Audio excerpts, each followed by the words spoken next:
coach mostly 7 and 8 figure founders and CEOs, and after working with dozens of them over the last couple of years, I have a perhaps unique take on what I think is the most important aspect or characteristic of a leader. In my opinion, the most important trait of a good leader is resilience, right? Your ability to show up under pressure.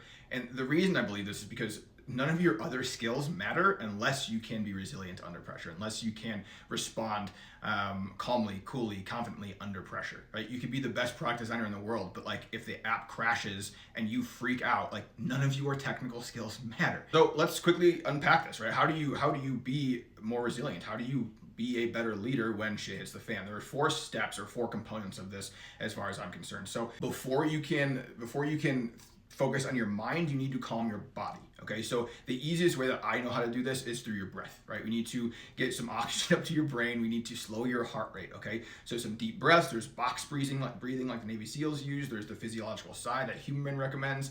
One way or another, you need to take a couple of minutes to just get some oxygen flowing through your brain and your body. Once you've calmed your body, well, now we can focus on what the mind is doing. And typically the biggest cause of cognitive stress is when there is a difference between your expectation and the reality, right? It's the storyline of like, of course this would happen right now. This is the worst possible time this could happen. Or like, why is this always happening to me, right? It's this story that you're creating that's amplifying the situation potentially, right? So the first thing we need to do in order to bring down stress is to identify the narrative that might be playing in your head and then intentionally set that thing aside, right? That gives you time and space to look at the facts of the situation, identify what this thing actually is.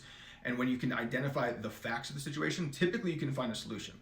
But it's hard to find a solution when the world is fucking crumbling. Part 3, I think, is the most important. So this comes down to the identity level. So when founders and leaders just in general have the hardest time kind of pulling themselves out of a stressful situation and showing up like they need to in stressful situations, it's when they've conflated their identity with the circumstances, right? It's like, man, this is happening because I am a terrible leader. Or like, see, I knew it wasn't just imposter syndrome. Like, I am not good at what I do. Like, that's dangerous, man. Like, you've taken a stressful situation, you've made it mean something about you at your core. Here's the hard truth, man. Like, sometimes shit just happens, and maybe you did have a part in that, but if you have a part in making it fall apart, well, then you have the ability to contribute to its solution, right? And so in this moment, it's again about identifying the narrative that you may be telling yourself and stopping it dead in its tracks and flipping it on its head, right? Choosing how you respond, choosing who you want to be in that moment. You have a choice, right? You maybe didn't have a choice about the circumstances, but you have a choice on how you respond to that.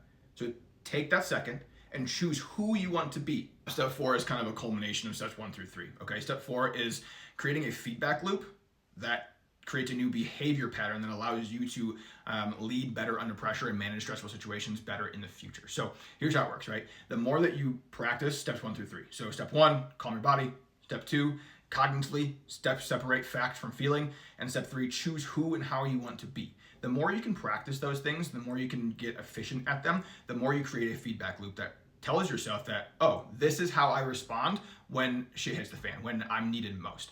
And so in the future, when stuff hits the fan, because it will always, nothing ever goes smoothly. When it does, you will have a new loop. You'll say, oh, I've been here before. I know how to respond. And you'll be able to step into your confident, capable leader persona that you need to be in that moment. Now, within each of these 4 steps, there's obviously a lot of intricacies, right? You've got to, and this is a lot of the work that I do with my clients, right? So it's getting clear on the narratives that you typically tell yourself, getting clear on your common triggers, creating cues that get you to snap out of old behaviors and into new ones. So all that to say, guys, if this is interesting, make sure you follow for more. And if you're looking to explore this further, go to the link in my bio, click apply, fill out some information. We'll have a conversation, see if it's a good fit, and see if I can support you.